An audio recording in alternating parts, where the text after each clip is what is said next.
वारकरी संप्रदायातील थोर महात्मे व महाराष्ट्रातील विचारवंतांची दुर्मिळ कीर्तने, प्रवचने, व्याख्याने ऐकण्यासाठी सुरेश महाराज सूळ या यूट्यूब चॅनलला अवश्य सबस्क्राईब करून बेल आयकॉन दाबा.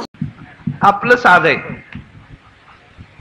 पण महाराज माणसं माळ घालायला तयार होत नाहीत. जसं त्या म्हसोबाला बोकड कापताना करतो ना, तशी माणसं करतात. का करतात ते कळत नाही महाराज. त्याचंही उत्तर आहे महाराज. जन्म जन्मांतरी असेल पुण्य सामुग्री, तरीच जिव्हागरी नाम येईल श्रीरामाचे. त्याशिवाय परमार्थ घडत नाही महाराज. त्याशिवाय माळ घडत नाही. माळ कुणीही घातली असं समजू नका. जो माळ घालतो त्याची पुण्य सामुग्री असते महाराज. आईच्या 41 पिढ्या आणि बापाच्या 41 पिढ्या जेव्हा उद्धार व्हायची वेळ येतो तेव्हा वारकरी होतो. म्हणून निदान माळ घालून आपल्या 41 आणि बापाच्या 41 पिढ्याचा उद्धार करण्यासाठी तरी माळ घातली पाहिजे. देव तुका अनन्याश्चिंतयन्तो माम ये जनाः पर्युपासते तेषां नित्याभियुक्तानां योगक्षेमं वहाम्यहम्. पै सर्वभावेसी उखिते जे ओपिले मज चित्ते जैसा गर्भगोळू उद्यमाते कोणाही नेणे. 9व्या अध्यायातला हा 22वा श्लोक आहे. ज्ञानेश्वर महाराज 9व्या अध्यायात अनन्याश्चिंतयन्तो मामे जना पर्युपासते या श्लोकावर टीका करतात. गीतेवर आजपर्यंत म्हणजे ज्ञानेश्वर महाराजांच्या अवतारापर्यंत ज्या टीका झाल्या त्या टीका एकीकडे आणि ज्ञानेश्वर महाराजांची लेखणी एकीकडे. लक्षात ठेवा, ज्ञानेश्वरी गीतेमध्ये जी उणीव आहे ती भरण्यासाठी ज्ञानेश्वर महाराजांचा अवतार आहे. लक्षात ठेवा. आणि लोक मला या बाबतीत असं म्हणतील की तुम्ही भगवान श्रीकृष्णाची उणीव बोलताय, असं धारिष्ट कसं? तर हे खरंच आहे महाराज. गीतेमध्ये भगवान श्रीकृष्ण जेव्हा गीता सांगतायत त्यावेळेला ते निवांत नाहीत. लक्षात ठेवा. बाणाची सणसण, खडगाची खणखण, उपदेशातेची स्थान. प्रत्यक्ष युद्ध सुरू झालेलं होतं. लोक असं सांगतात की कौरवाचं सैन्य उभा आहे, पांडवाचं सैन्य उभा आहे, आणि मग तिथं अर्जुन जातोय. आणि अर्जुन गेल्यानंतर अर्जुन मोहग्रस्त होतो. मग कृष्ण परमात्मा त्याला उपदेश करतात आणि युद्ध करायला सांगतात. तसं नव्हतं. युद्ध प्रत्यक्ष सुरू होतं. आणि याला मूर्तिमंत पुरावा आपल्या जवळ आहे. 11वा अध्याय संपल्यानंतर, विश्वरूप संपल्यानंतर जेव्हा अर्जुन बघायला लागला सगळीकडं तर युद्ध चालू आहे असाच त्याचा उल्लेख केलेला आहे ज्ञानेश्वर महाराजांनी. आणि आपल्याला ज्ञानेश्वर महाराजांच्या शब्दाशिवाय बाकीच्या पुराव्याची गरज नाही. आणि जेव्हा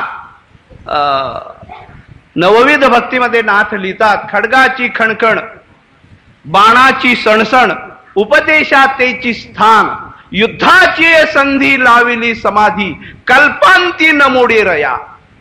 युद्धाची संधी म्हणजे युद्धाच्या वेळेला, म्हणजे प्रत्यक्ष युद्ध सुरू झालं होतं.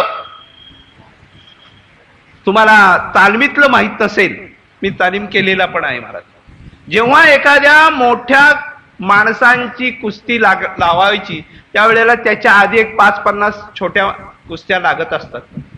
अर्जुन हा त्यावेळेचा सगळ्यात मोठा मल्ल आहे महाराज.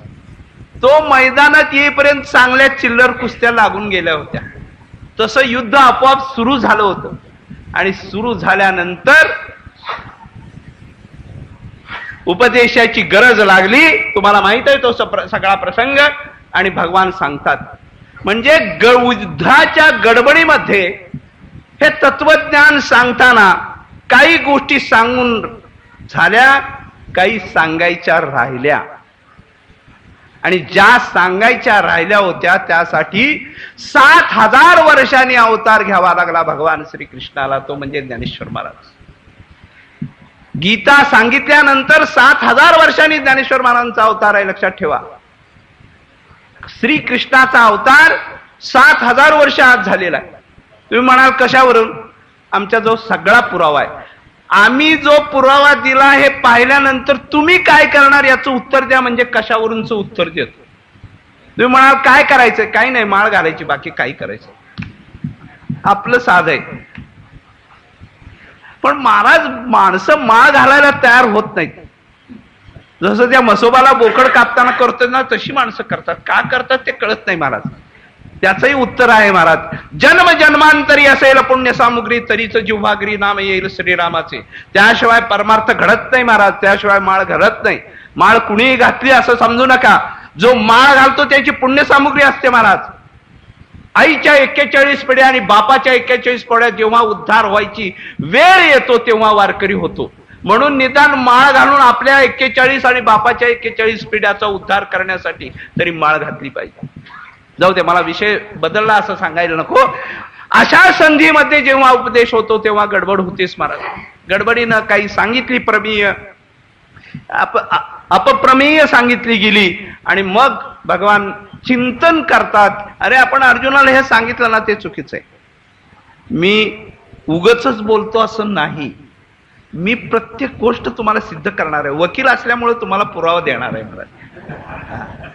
तेवढा फायदा घ्यावा की, बाकी काही नाही. असं नसलं तर सांगताना गडबडीत असं होतं महाराज.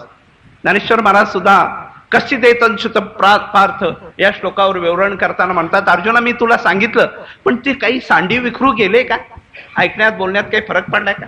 लक्षात ठेवा, गीता तत्वज्ञान सांगताना किती लोक हजर होते ज्यांनी ते तत्वज्ञान पाहिलं हे तुम्हाला माहित आहे महाराज.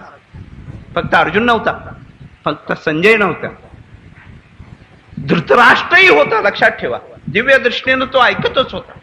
आणि याच्याशिवाय आणखी एक माणूस होता जो त्रयस्थ आहे, ध्वजस्तंभावरी वानरू, जो का मूर्तिमंत शंकरू. म्हणून शंकराचार्यांनी त्याच्यावर टीका केली. ऐकल्याशिवाय टीका होत नाही म्हणून.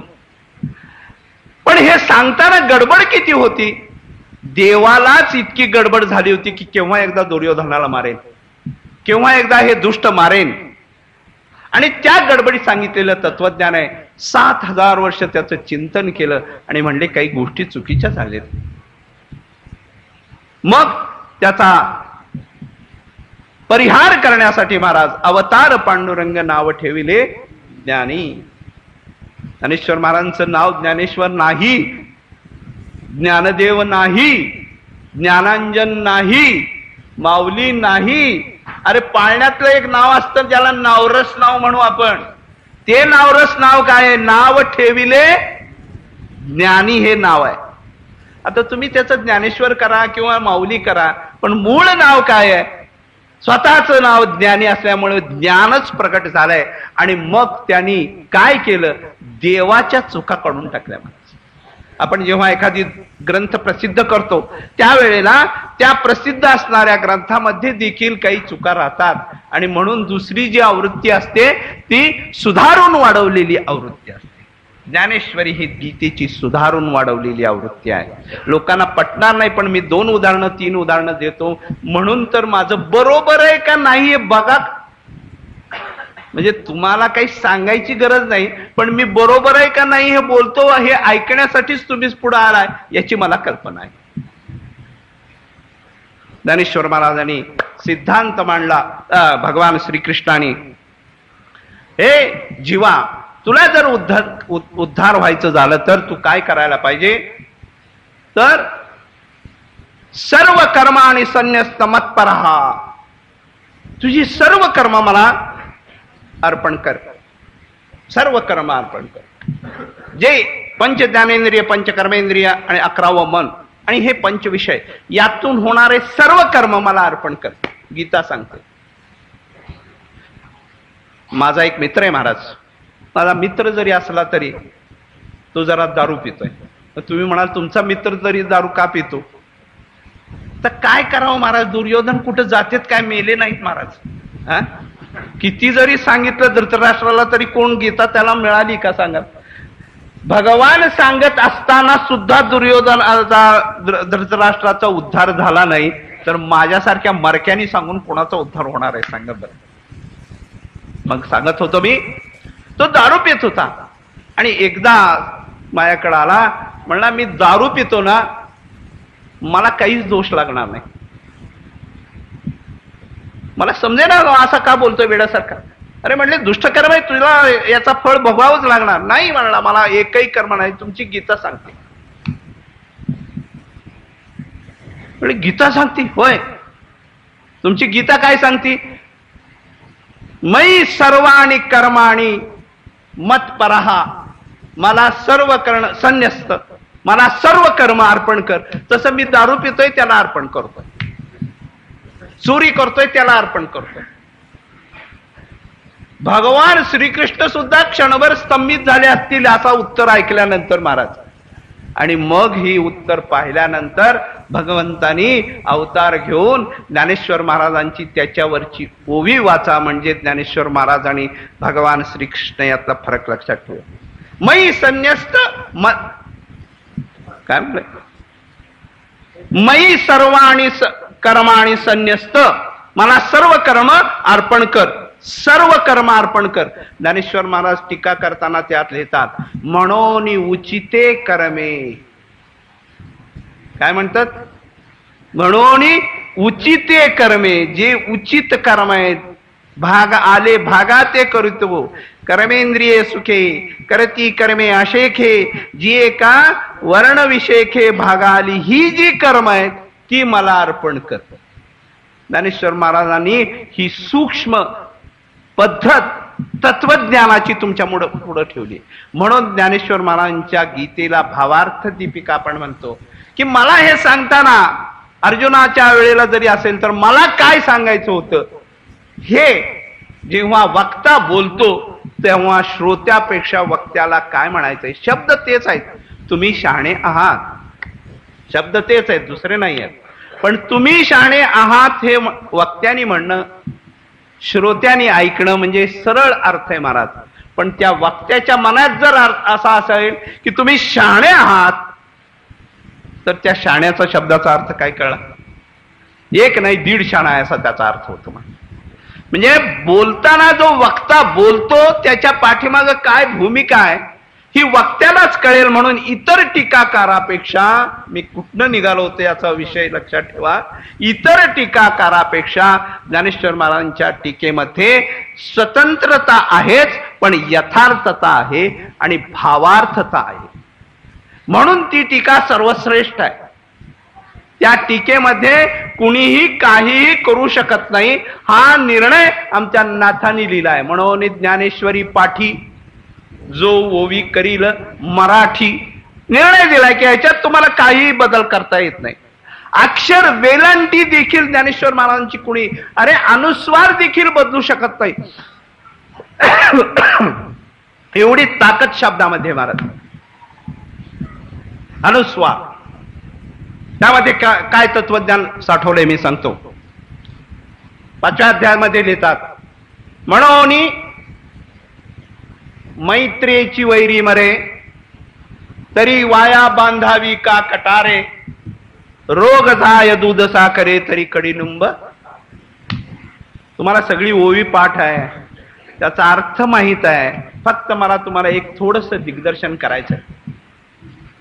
बऱ्याच म्हणजे बऱ्याच ज्ञानेश्वरीमध्ये असा पाठ आहे, म्हणून मंत्रेची वैरी मरे, मंत्रेची वैरी मरे हा पाठ आहे. आता ही ज्ञानेश्वरी आहे ना, या ज्ञानेश्वरीमध्ये देखील तोच पाठ आहे.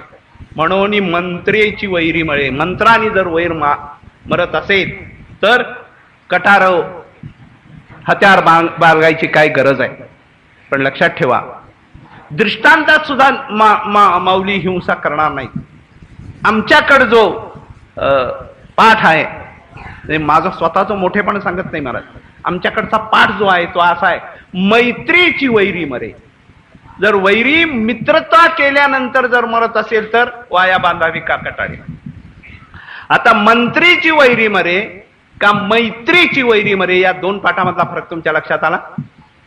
एका पाठाने ज्ञानेश्वर महाराज म्हणतात मित्रता करा वैर्याच्या ठिकाणी, म्हणूनच भूता परस्परे जडो, जे खळाची व्यंकटी सांडो, तया सत्कर्मी रती वाढो, भूता परस्परे जडो मैत्र जीवाच्या. म्हणजे जेव्हा आपल्या पसायदानाचा शेवट काय झालंय माहितीये का? नाही बसा बसा बसा बसा. नाही असू द्या. नाही नाही काय नाही, ऐका तुम्ही. नांगरट केली आणि परत जर मोटरला झोपल्यावर असं होतच असतं. आता 1 तासभर झालाय, लगेच इथं आलोय. मला काय सांगायचं होतं, आपल्या दृष्टांतात सुद्धा ज्ञानेश्वर महाराजांना हिंसा नकोय. महाराज मंत्राने वैरी मरावं म्हणजे हिंसा आहे. मैत्रीने वैरी मरतं ही पसायदानामध्ये मागितलेली आहे. म्हणजे त्यांच्या अनुस्वाराला देखील तयाचे बिसाट शब्द सुखे म्हणो येती वेद सदैव सच्चे आनंद कान व्हावे. प्रश्न आहे. बिसाट म्हणजे सहज, सहज त्यांचे शब्द वेदाबरोबरचे. तुका सहज बोले वाणी आणि तेथे वेदांत वाहे पाणी. सहज बोलणे हित उपदेश सहज आहे त्यांचं, आणि सहज स्वरूप स्थिती तया नाव भक्ती म्हणजे सहज आहे. म्हणजे ज्ञानेश्वर महाराजांच्या शब्दामध्ये सहज आहे. आणि त्या तत्वज्ञानाला 700-750 वर्ष होऊन देखील नित्य नूतनत्व आहे हे सांगायची गरज नाही. महाराज आज इथं ज्ञानेश्वरीचं पारायण तुम्ही महाराष्ट्रातनं येऊन करताय. ज्ञानेश्वर महाराजांचा तुमचा नातीचा गोतीचा रक्ताचा कुठला संबंध नाही. महाराज 750 वर्ष होऊन गेले आहेत, समाधीस्थ आहेत, पण तरी देखील ज्ञानेश्वर तुकाराम महाराजांच्या गाथ्याचंच पारायण होतं. कुठल्याही पुढाऱ्याच्या चरित्राचं पारायण होत नाही, इतिहासाचं पारायण होत नाही. का? त्याला एक आहे, ही अक्षरे नव्हती देखा आणि ब्रह्मसाम्राज्य दीपिका. या अक्षराच्या पाठीमागं काय आहे हे फार महत्वाचं आहे. कारण ही कुणाच्याही मुखातून बाहेर पडलेली अक्षरं नाही आहेत. महाराज माझ्या सत्यवादाचे तप वाचा केले बहुत कल्प, तपातून बाहेर पडलेला आहे, तेजातून बाहेर पडलेला आहे. ज्ञानेश्वर महाराज मराठीच बोलत असेल ना, का नाही? जेव्हा ज्ञानेश्वरांचा अवतार असेल त्यावेळेला कसं बोलत असेल? मराठीत का इंग्लिशमध्ये, कानडीमध्ये? मराठी बोलत. माझा मराठाची बोलू खूप अभिमानाने मराठी बोलत होते महाराज, है ना? आणि जेव्हा पैठणवरून यायला लागले त्यावेळेला एक प्रेत दिसलं त्यांना. तुम्हाला माहित आहे सच्चिदानंद बाबाचं, मला विशेष सांगायची गरज नाही आहे. आणि ते प्रेत समोर उभा आणल्यानंतर अरे हा मरणार नाही, याला उठायला पाहिजे. सच्चिदानंद बाबा उठावं म्हणून ज्ञानेश्वर महाराजांनी कोणता शब्द वापरला असेल आपण कल्पना करा. कारण तुम्ही नव्हता, मी नव्हतो 100%. ते प्रेत समोर आल्यानंतर कुठला शब्द वापरला असेल सांगा? उठ. दुसरं काय? उठ शब्दच वापरला असेल. 2च शब्द आहेत. उठ 2च शब्द आहेत. ज्ञानेश्वर महाराजांच्या मुखातून उठ म्हटल्यानंतर मेले माणूस जिथं उठविले, है ना? आणि आपण उठ म्हटल्यानंतर बायको चहा प्यायला उठत नाही, करायला उठत नाही. आपण काय असतं म्हणजे वारकऱ्याकडे जेव्हा महाराज लोक येतात ना, त्या वारकऱ्याला वाटत असतं की महाराजाला काही खाऊ घालावं, पिऊ घालावं आणि महाराजांची सगळी पूजा करावी. ते थांबलेला असतो आणि त्या बायकोला सारखं म्हणायचं उठ चहा कर, उठ दूध कर.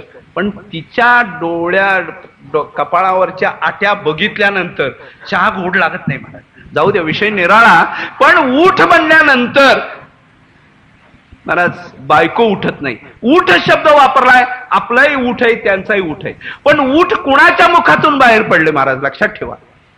मुख कुणाचं आहे? तर ज्ञानेश्वर महाराजांचं मुख आहे. महाराज साधन नाही आहे. अक्षरसिंधूच्या परिसरी ही सगळी परंपरा आहे, ते तत्वज्ञान आहे, नवनाथाची सगळी शक्ती आहे, निवृत्तीनाथाची शक्ती आहे. तो हा घेऊन या घवा काही गिळती आई जीवा सर्व प्रकारे धावा. ही ताकद मिळाली आहे आणि स्वतःची ताकद. बाळ छंद 22 जन्मे, 22 जन्म हा छंद घेतला होता मला जगाचा उद्धार करण्यासाठी. 22 जन्म, 14 वर्षाचं पूर्ण होतंय, 9 होतंय. अशी ज्ञानेश्वरी लिहिली की एक एक ओवी देखील PhD का नाही होत महाराज. म्हणून माझे नीच नव्हे श्वासोच्छ्वासही प्रबंध व्हावे, माझे श्वासोच्छ्वास प्रबंध व्हावे. आणि अशा महात्म्यांची ज्ञानेश्वरी आपण मुखातून पारायण करतोय. भाग्याचं लक्षण आहे, लक्षात ठेवा. साधन नाही आहे. हे तत्वज्ञान दिव्यातून बाहेर पडलेलं आहे सगळंच. तुकाराम महाराजांचे अभंग, नाथाचं भागवत दिव्यातून आहे महाराज. उदकी न लागता कोरडे कागद, उदकी न लागता. इंद्रायणीची ताकद नव्हती महाराज त्याला स्पर्श करायची, गंगेची ताकद नव्हती भागवताला स्पर्श करण्याची. तिनं तर आज सुद्धा येऊ दिलं नाही, दोन्ही हात वर केले. हे दिव्यातून बाहेर पडलेलं आहे. कारण काय आहे, जगाचं दिव्य उद्धार करण्यासाठी यांनी अवतार घेतलाय, जगदोद्धारा लागी. आणि मग हे तत्वज्ञान बाहेर पडलं. तुमच्या मनात असलं नसलं तरी, या वास्तूत जरी आला तरी तुमचा उद्धार आहे. लक्षात ठेव, ही अक्षर एवढी महत्वाची आहेत. या अक्षराचं सामर्थ्य एवढं आहे. तुम्ही म्हणाल आमचं जर लक्ष नसेल, आमचं जर चित्त नसेल तर हे सगळं व्यर्थ आहे असं म्हणतात. नाही महाराज, जाणीव नेणीव भगवंती नाही, उच्चारणी पाही मोक्ष सदा. नुसता उच्चार मुखानी, हरिमुखे चित्तातून म्हणा असं म्हणत नाहीत, मनातून म्हणा. अरे कुणी चित्त एकत्र करायचं सांगा बरं.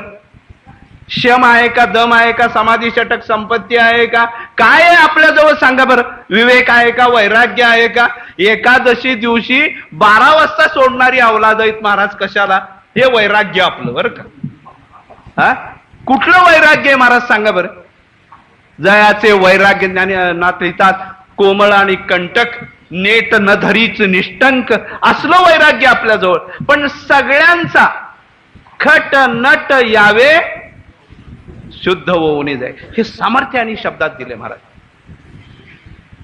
या शब्दाचा उच्चार नाही महाराज करू शकत नाही, श्रवण करू शकत नाही, निदान स्पर्श तर करू शकतोय का नाही.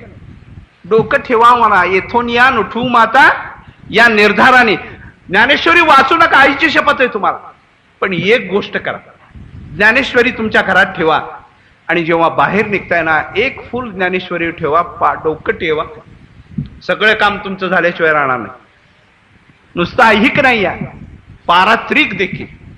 नुसतं जो याची करील यात्रा, तो तारील सकळही गोत्रा, सकळही कुळे पवित्रा. काय लिहिलंय पुढं?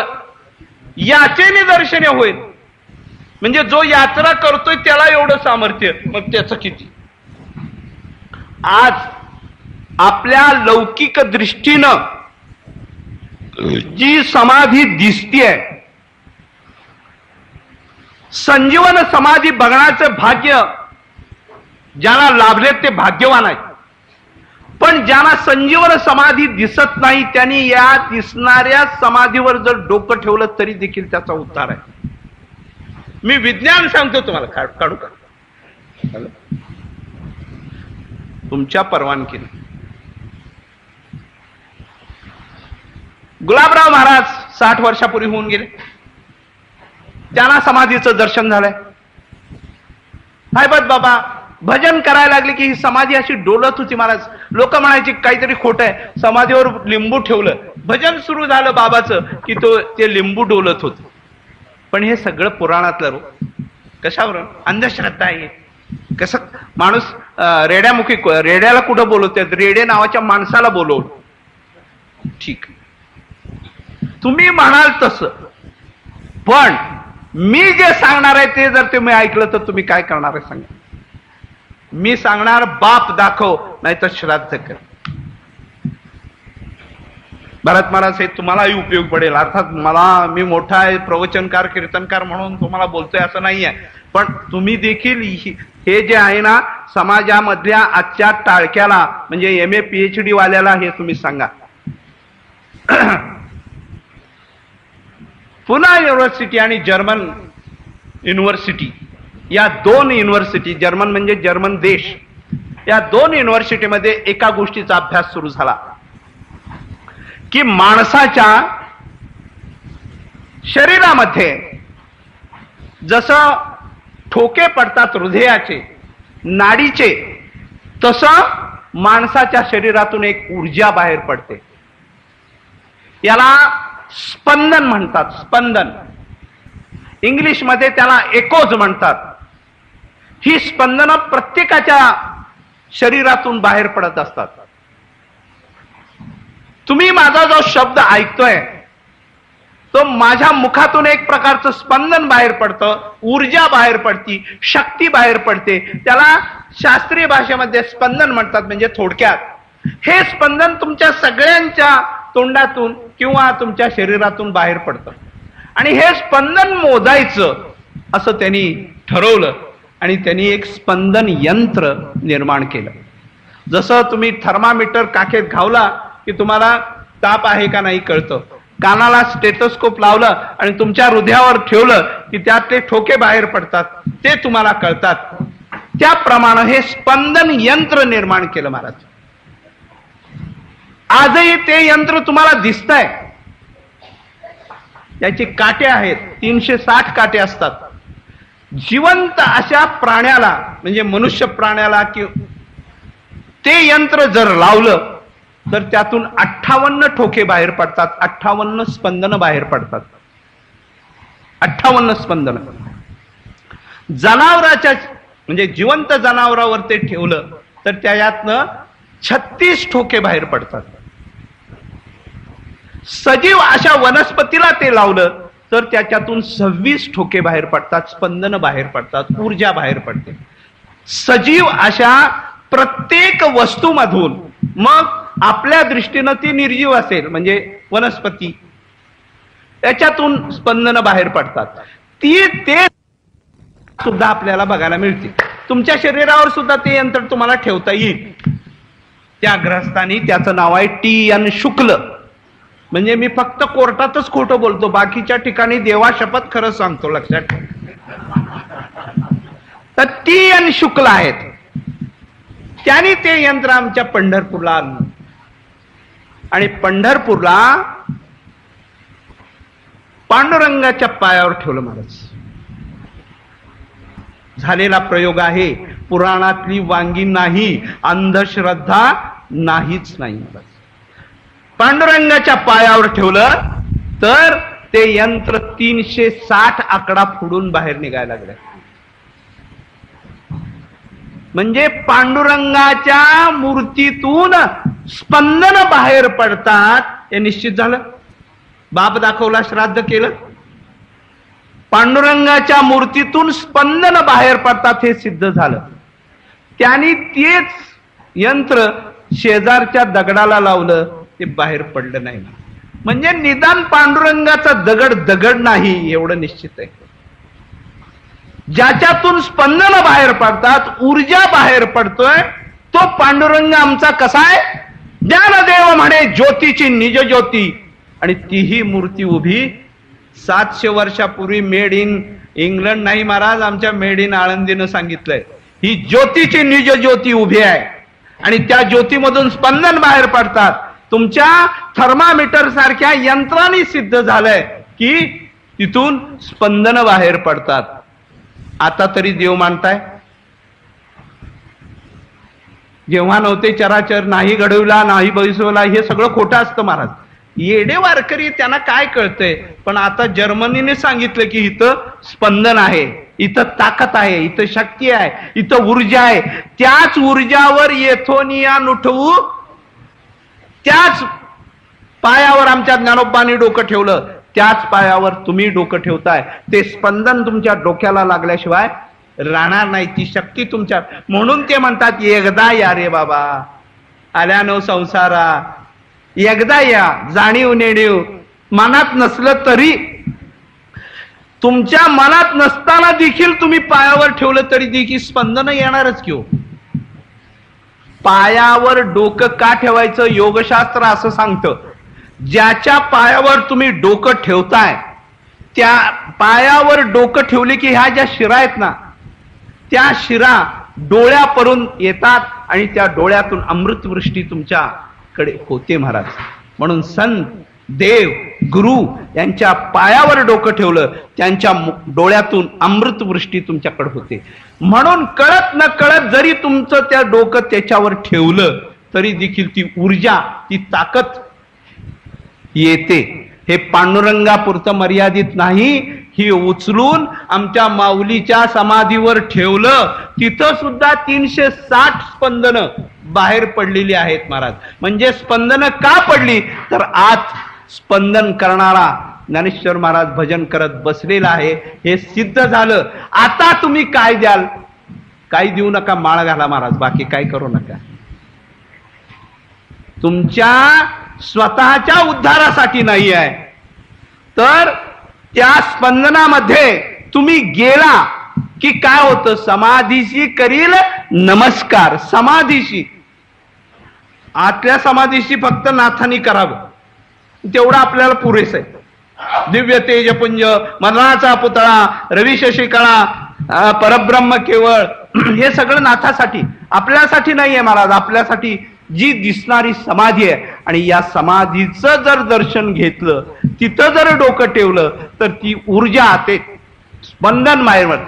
700 वर्ष झाली तरी जी स्पंदन बाहेर पडणारी जी समाधी आहे, त्या समाधीच्या मुखातून बाहेर पडलेल्या शब्दाला काय म्हणायचं सांगा? ती अक्षरे नव्हती दे का, आणि ब्रह्म साम्राज्य दीपिका ही शक्ती आहे महाराजातून. आणि म्हणून ज्ञानेश्वर महाराजांच्या अक्षराला अक्षर म्हणतात, अक्षर म्हणायची गरज नाहीये महाराज. ज्ञानेश्वर महाराज हे प्रत्यक्ष त्या रूपाने तुमच्या समोर उभा आहे. आजही वाङ्मयीन मूर्ती श्रीहरीची, त्याप्रमाणे ज्ञानेश्वरी हे ज्ञानेश्वर महाराजांचं वाङ्मयीन रूप आहे. आणि त्या रूपाने हे जे तत्वज्ञान सांगितलंय ते केवळ आळंदीपुरतं मर्यादित नाही, तर 56 भाषेचा केलासे गौरव. आज परदेशातल्या 28 भाषेमध्ये ज्ञानेश्वरी उपलब्ध आहे, आणि ते डोक्यावर नाचतात. आणि आपण जेव्हा ज्ञानेश्वरी वाचायला लागलो त्यावेळेला आमची माणसं मात्र म्हणतात, यांना काय काम नाही, टाळ कुठेत महाराज, यांना काय. 4 लाख माणसं 21 दिवस एकाच परवलीच्या शब्दाने चालतात, असं जगामध्ये कुठलंही उदाहरण नाही महाराज. 21 दिवस एकच परवलीचा शब्द माऊली, आणि त्या शब्दासाठी ही माणसं 4 लाख चालतात, ती सगळी वेडी नाही महाराज. त्यांना माहित आहे की आजही ज्ञानेश्वर महाराज मूर्तिमंत रूपाने आपल्या सोहळ्याबरोबर आहेत, आणि अशा मुखातून बाहेर पडलेली ही अक्षरं साधी नाही आहेत. आणि अशा मुखातून ज्ञानेश्वर महाराज 9000 ओव्यातून तुम्हाला हे सुधारून वाढवलेली आवृत्ती आहे. यात ज्ञानेश्वर भगवान श्रीकृष्णाला वाईट म्हणायचं माझा हेतू नाही, पण ज्ञानेश्वर महाराज केवढे मोठे आहेत की ज्याची गीता ज्ञानेश्वरी तुम्ही वाचताय हे कळावं याच्यासाठी सांगतोय महाराज. मला त्या कशालाही स्पर्श करायचा नाहीये.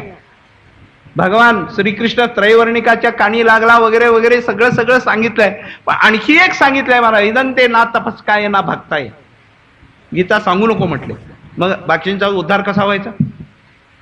काय सांगितलं? इदं ते ना तपस काय ना भक्ताय. भक्ताला सांगू नको, अभक्तालाही सांगू नको, आणि जे तपस्वी नाहीत त्यांनाही सांगू नको. बरोबर आहे ना श्लोकाचा अर्थ? अशाला सांगू नको. मग आमची तुमची माझी गणना कशात आहे? तपस्वी मध्ये आहे, भक्त मध्ये आहे? नाही महाराज, आपली अभक्त आणि ना तपस काय या भूमिकेत. मग आमचा उद्धार काय करायचा? म्हणून ज्ञानेश्वरी लिहिली, लक्षात ठेव. सकाळाशी येथे आहे अधिकार, कळीयुगी उद्धार हरीच्या नावे. सगळ्यांना सांगितलं, या रे लहान थोर, याती भलती नारी नर. आणि असा तत्वज्ञान सांगत असताना ज्ञानेश्वर महाराज आपल्या स्वतःच्या खास भाषेमध्ये जर बोलत कुठं असतील तर तो 9व्या अध्यायातल्या आणि 12व्या अध्यायामध्ये. आणि त्यातले त्यात त्यांचा आवडता श्लोक आहे, अनन्याश्चिंतयन्तो माम ए जना पर्युसात देवा. भक्ती जर करायची असेल तर अनन्य. ज्ञानेश्वर महाराज या श्लोकाचं अवतरण करताना सिद्धांत पहिल्यांदा सांगत नाही, तर दृष्टांत सांगतात.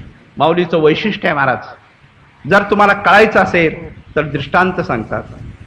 तुम्हाला जर कळत नसेल तर दृष्टांताची रांगच्या रांग सांगतात, आणि त्यांचे दृष्टांत सिद्धांत होऊन जातात. लक्षात ठेव, हे माऊलीचं वैशिष्ट्य आहे. बाकीच्या शास्त्राचे सिद्धांत म्हणजे ज्ञानेश्वर महाराजांचे दृष्टांत आहेत, लक्षात ठेवा. या श्लोकामध्ये तुम्हाला कळण्यासाठी अनन्य म्हणजे काय आपल्याला कळत नाही महाराज. ज्ञानेश्वर महाराज सगळ्यासाठी आहेत, लक्षात ठेवा.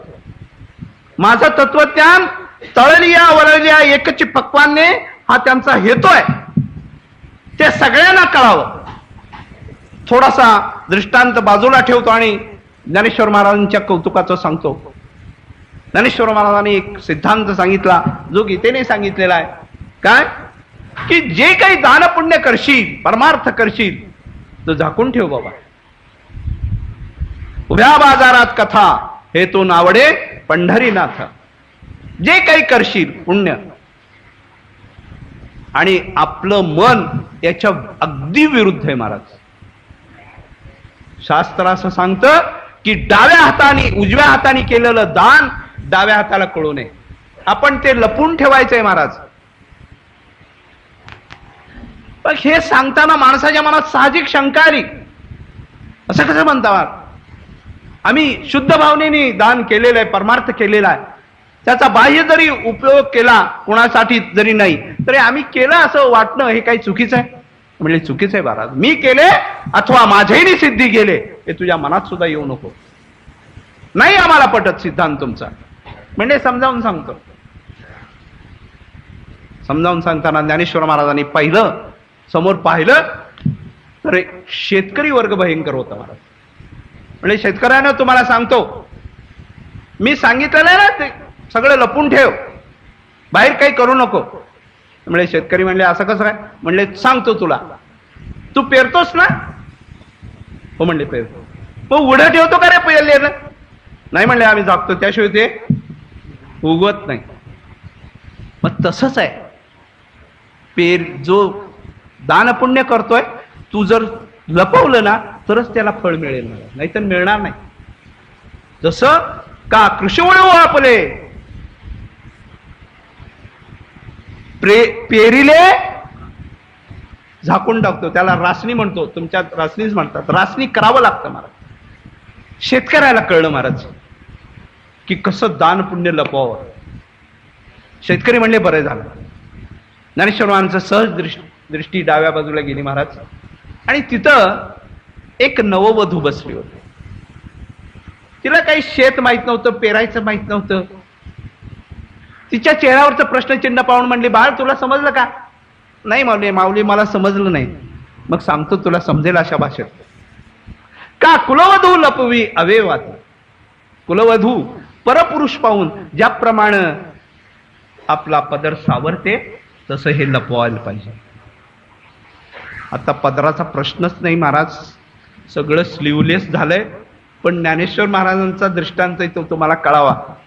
का कुळवधू लपवी अवे वाते. त्या मुलीलाही कळलं, परपुरुष पाहिल्यानंतर मी जसं माझे अवयव झाकते त्याप्रमाणे दानपुण्य झाकावं. पण लांब एक महाराज वेश्या बसली आणि ती रडत होती. ज्ञानेश्वर महाराजांनी सगळ्यांचा उद्धार केला, सगळ्यांना समजेल असं सांगितलं. पण मला हे समजत नाही, मला समजेल अशा भाषेत ज्ञानेश्वर महाराज सांगतील का? माऊलीची दृष्टी गेली महाराज, आणि विश्वव्यापक माऊलीला तिच्या मनातलं कळलं महाराज. आणि तिच्याकडे बोट दाखवून ज्ञानेश्वर महाराजांनी विचारले, अगं तुला कळलं का? ज्ञानेश्वर महाराज मला कळलं नाही हो, कसं झाकायचं? माझं सगळंच उघड आहे महाराज. वेश्याचं सगळं उघडं असतं महाराज. वेश्या कधी काही झाकत नाही, तुम्हाला माहित आहे. पण वेश्याला तर कळलं पाहिजे की झाकल्याशिवाय त्यामध्ये अर्थ नाही आहे. ज्ञानेश्वर महाराज म्हणतात, का पण्यांग गणा लपवी अवे वाते नाही वयाते वय.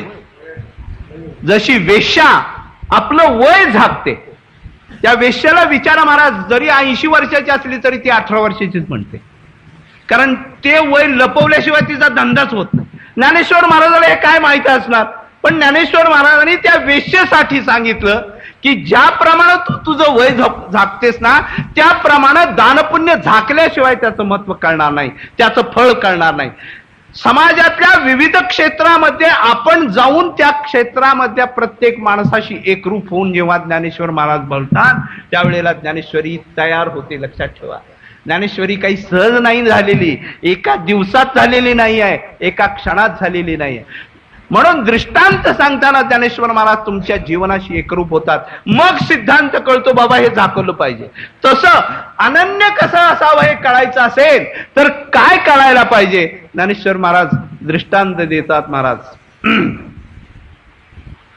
पै सर्व भावेसी उखते, जे ओपिले मद चित्ते, जैसा गर्भगोळू उद्यमाते कोणाही नेणे.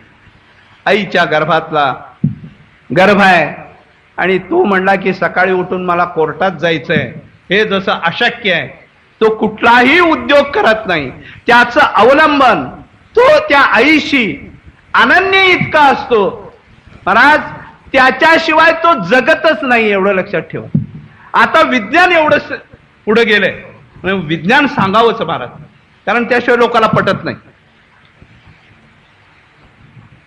ज्या क्षणाला आईच्या गर्भात राहतो त्या क्षणापासून त्या आईच्या शरीरामध्ये असा बदल होतोय की त्या गर्भाचं संरक्षण, त्या गर्भाचा उदरनिर्वाह त्या आईच्या मार्फत होत असतो. आणि याला मूर्तिमंत उदाहरण नाळ आहे. नाळ, ती नाळ आईच्या गर्भात त्या नाळेमार्फत त्याचा उदरनिर्वाह चालत असतो. जेव्हा योनीच्या बाहेर हा गर्भ येतो त्यावेळेला ही नाळ कापली जाते. आता विज्ञानाने हे सिद्ध झालंय, माझं म्हणत नाही की ही नाळ जर ताबडतोब कापली, म्हणजे आईच्या गर्भातून बाहेर झाल्याबरोबर जर कापली तर त्या मुलावर एवढा मानसिक परिणाम होतो की मला या जगामध्ये आणायच्या आधी माझी आई आहे म्हणजे नाळ ती कापली गेली, या जगावर मी सूड उगवल्याशिवाय राहणार नाही. पूर्वी पद्धत अशी होती की बाळ बाहेर पडल्यानंतर ती नाळ काही क्षण बांधून ठेवत होते, त्याला अशी गाठ मारायची. त्यामुळं काय व्हायचं, तो रक्तपुरवठा बंद व्हायचा. मग त्या बाळाला रक्तपुरवठा नाळेतून होत नव्हता, तो बाहेर आल्यानंतर वेगळ्या पद्धतीचा व्हायचा आणि मग ती नाळ कापली जायची. त्यावेळेला त्याची संवेदना नाळेपर्यंत पोचत नव्हती. नाळेपर्यंत संवेदना पोचत नसल्यामुळं त्याच्या मनावर काही परिणाम होत नव्हता. पण आता त्याच्या मनावरच परिणाम या जगामध्ये, म्हणजे संस्कार एवढा सुरू होतो की जगाचा द्वेष करण्याचा संस्कार. माझं घेतलं म्हणून है ना, माझं काय घेतलं, नाळ घेतलं म्हणून तो जीव विचार करायला लागतो. हा जो आजच्या विज्ञानाने सिद्ध झालेला प्रयोग आहे तो 700 वर्षापूर्वी जैसा गर्भगोळू उद्यमाते कोणाही नेणे ज्ञानेश्वर महाराज लिहितात.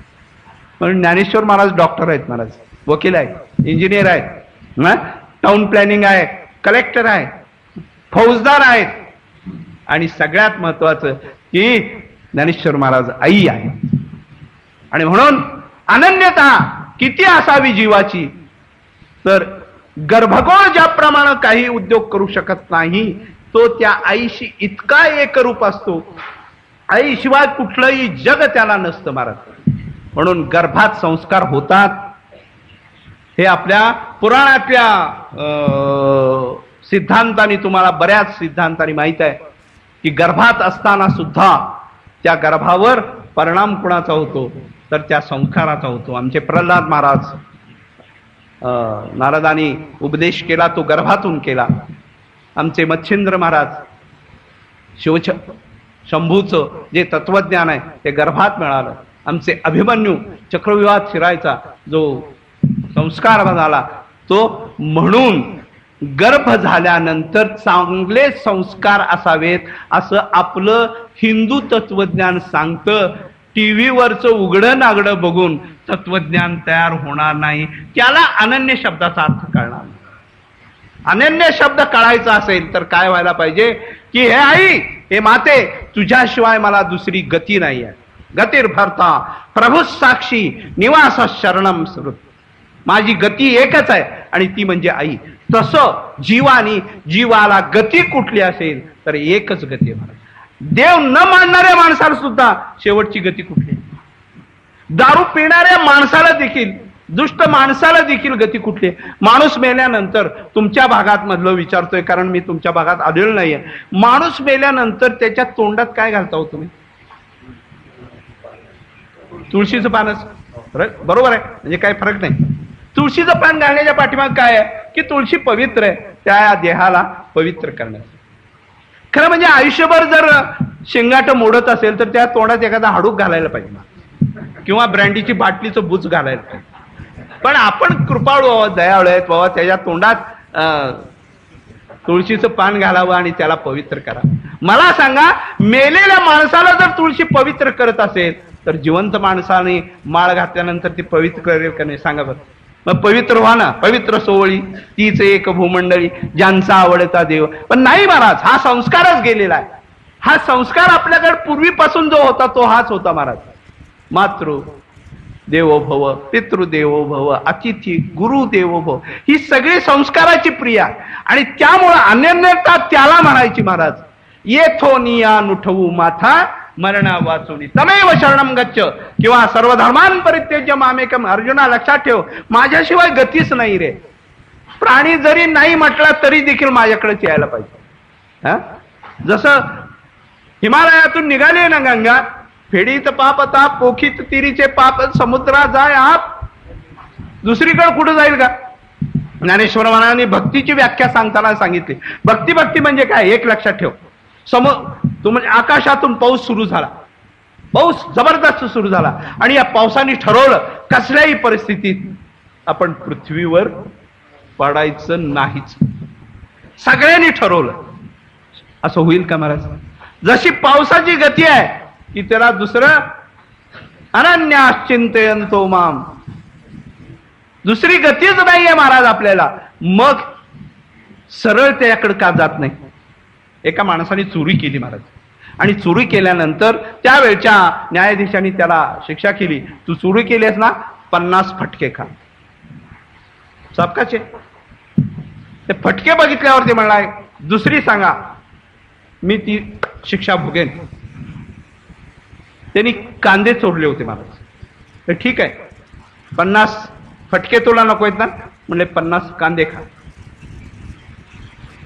त्याला बरं वाटलं महाराज, 50 कांदे खायचे संपायचे. पण कुणीही माणूस एका वेळेला 50 कांदे खाऊ शकत नाही. 10, 20, 25 खाल्ल्यानंतर तो म्हणला उलटी व्हायला होत नाही, मग फटके खा. ते फटके सुरू झाले महाराज. फटके सुरू झाल्यानंतर तो म्हणला सण होईना, नको मला फटके, मी कांदे खाऊ. अरे कांदे खा किंवा फटके खा, तुला हे चुकणारच नाही आहे. तसं देवाशिवाय तुम्हाला कुठली गतीच नाही आहे. ज्ञानेश्वर महाराज दृष्टांत देतात महाराज. एक वीर आहे, रस्त्याच्या कडेला आहे. एक माणूस पळत पळत पळत नेला, कोणी एकी दुपावली निघालाय पळत पळत, चुकून त्या वीर पाहिली नाही आहे, आणि एक पाऊल त्याला विहिरीत पडलं महाराज. पडलं, त्याला दिसतंय आपल्याला पाऊल पडलंय.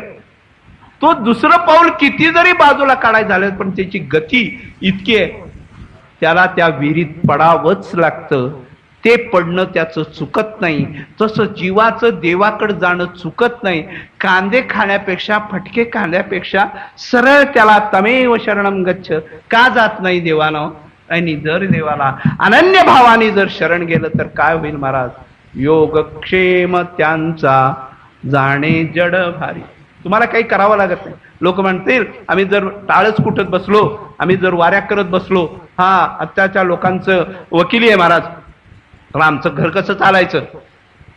आमचं कामधंदा काय चालायचा? पूर्वापार आमचा उद्योग आहे ते काय करायचं महाराज? लक्षात ठेवा, तुमचा पूर्वापार असणारा धंदा सुद्धा एकच होत आहे महाराज. दिनरजनी हाची धंदा आणि गोविंदाचे पोवाडे. तुम्ही करा, तुमचा आपोआप होते महाराज. म्हणजे आम्हाला खरं वाटत नाही. त्याचं उत्तर या श्लोकामध्ये दिलेलं आहे. योगक्षेम, मी तुझा योगक्षेम.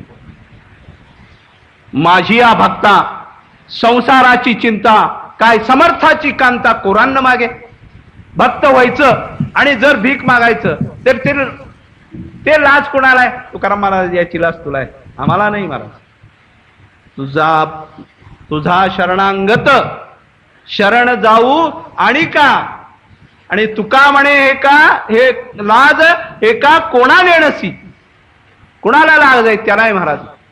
राजाची बायको आहे आणि ती जर भीक मागितली तर त्या राजाच्या बायकोला काही नाही आहे महाराज, पण कुणाला आहे, त्या राजाला आहे.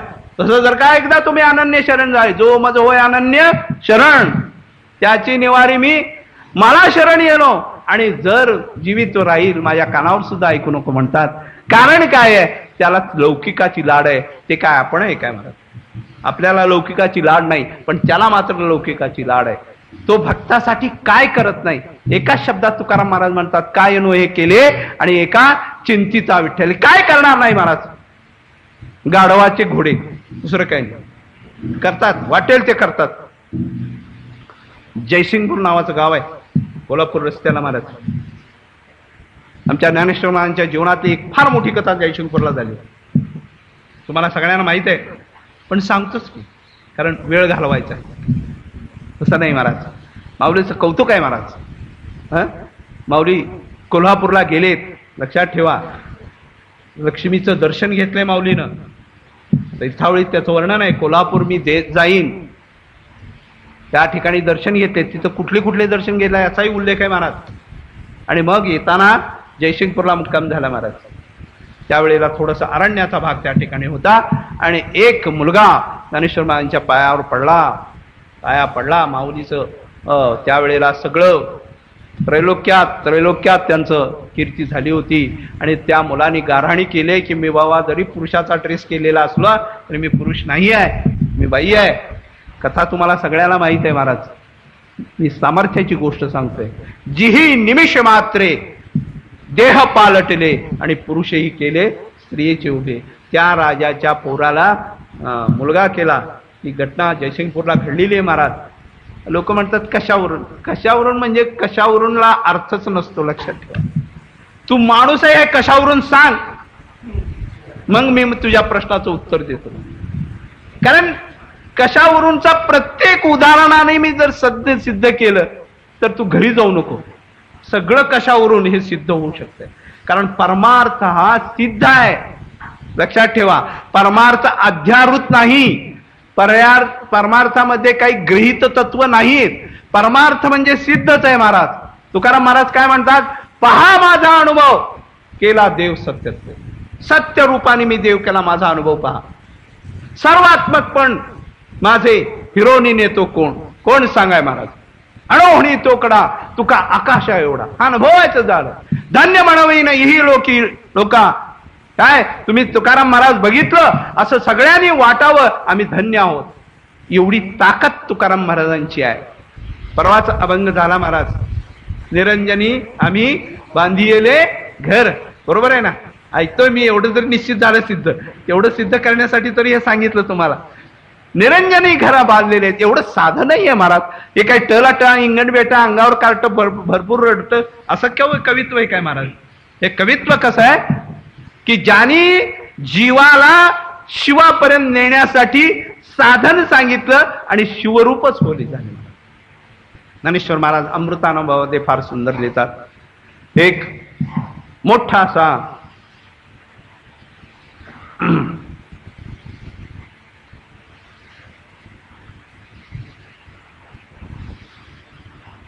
मिठाचा खडा आहे. मला मीठ शब्द आठवत नाही. मिठाचा खडा आहे असं होतं. मोठा मिठाचा कडा आहे आणि तो असा चालत चालत चालत निघाला महाराज. आणि जिथं भूमी संपली आहे त्या ठिकाणी तो मिठाचा खडा थांबला. आणि त्यांनी पाहिलं तर समोर एवढा मोठा सागर पडलेला.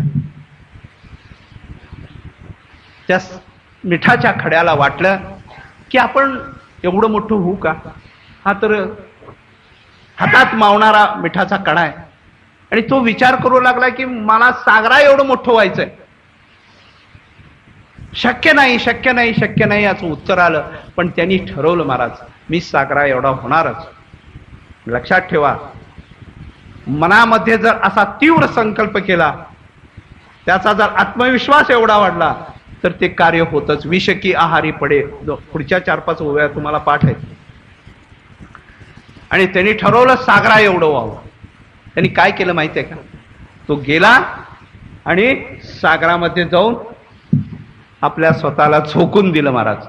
आणि सागरामध्ये झोकून दिल्याबरोबर तो काय झाला? मिठाच्या सागरात मीठ पडल्यावर काय होणार महाराज? विरघळून गेला आणि तो सागरा एवढा झाला. ज्ञानेश्वर महाराज म्हणतात, जीवानी कसं व्हावं? सांडोनी मिठपणाचा लोभू, सैंधवे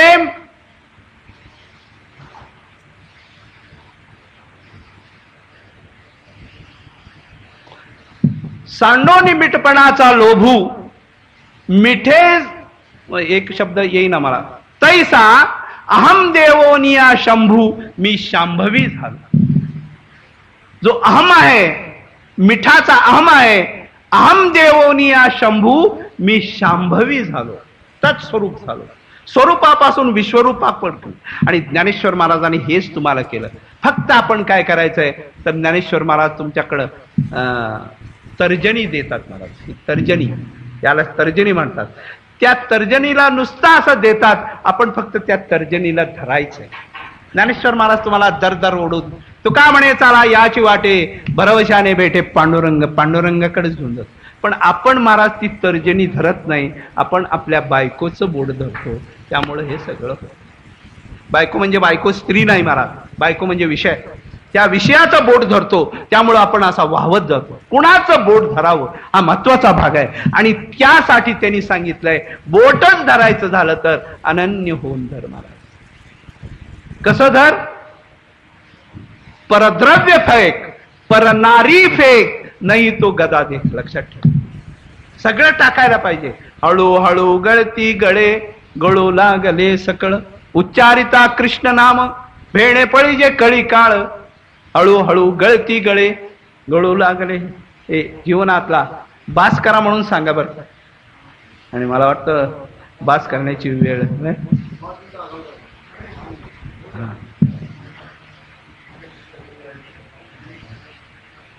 नाहीतर मग सकाळपासून पर्यंत सोडणार नाही.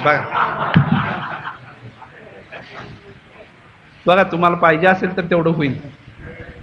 माऊली आहे म्हणल्यावर आम्हाला काय करायचंय हो सांगावं. या कारणे श्री गुरुनाथू, जव मस्तकी न ठेवी हातू, निवृत्तीदास असे विनवी तू, तरी निवांत केव्ह. ज्ञानेश्वर महाराजांचा हात माझ्या डोक्यावर नाही आहे, पण मिळावा अशी इच्छा आहे महाराज. लक्षात ठेवा.